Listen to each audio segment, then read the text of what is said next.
ঘরে থাকা সামান্য ২টা উপকরণ দিয়ে যদি দোকানের মতো জুস বানিয়ে ফেলা যায় তাহলে ব্যাপারটা কেমন হয়। এখানে আমি একটা পাকা আম নিয়ে নিয়েছি। আমটা আমি এবার কেটে নিব। আমটা আমি কেটে নিয়েছি। এবার এই আমটা আমি ব্লেন্ডারে ভালো করে ব্লেন্ড করে নিব। আর এই জুসটা বানানোর পরে ১ সপ্তাহের মতো নর্মাল ফ্রিজে ভালো থাকবে। ১ সপ্তাহ নর্মাল ফ্রিজে রেখে খাওয়া যাবে। আমটা ব্লেন্ডারে দেওয়ার পরে আমি এখানে ৪ টেবিল চামচ চিনি দিয়ে দিব। আর অবশ্যই আম যেমন মিষ্টি চিনিটা তেমন দিতে হবে।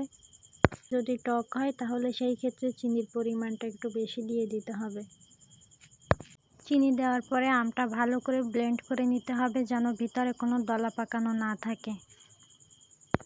যদি ব্লেন্ড করার পরেও যদি দলা পাকানো থাকে তাহলে অবশ্যই ছেঁকে নিতে হবে। এবার আমের জুসটাকে আমি একটা কড়াইতে ঢেলে নিব। আর এখানে আমি ২ কাপের মতো পানি দিয়ে দিব।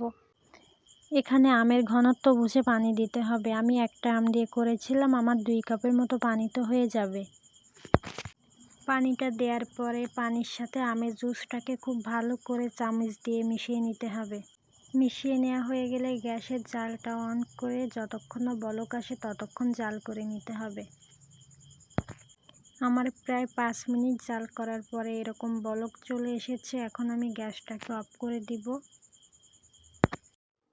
গ্যাসের চুলা অফ করে দিয়ে অপেক্ষা করতে হবে ঠান্ডা হওয়ার। জুস ঠান্ডা হয়ে যাওয়ার পরে আমি এরকম বোতলে ঢেলে নিব। আর এই বোতলগুলোতে রেখে নর্মাল ফ্রিজে ১ সপ্তাহের মতো রাখা যাবে। ১ সপ্তাহ রেখে খাওয়া যাবে।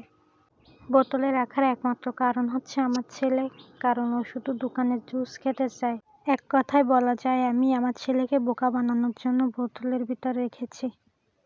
আমার ভিডিও যদি ভালো লাগে অবশ্যই আমার পেজে একটা ফলো দিয়ে দিবেন। আর আমার ভিডিও একটা শেয়ার করে দিবেন। ২টা বোতলে রেখে আমার বাকি যে জুসটুকু ছিল তাই আমি একটা গ্লাসে ঢেলে নিলাম।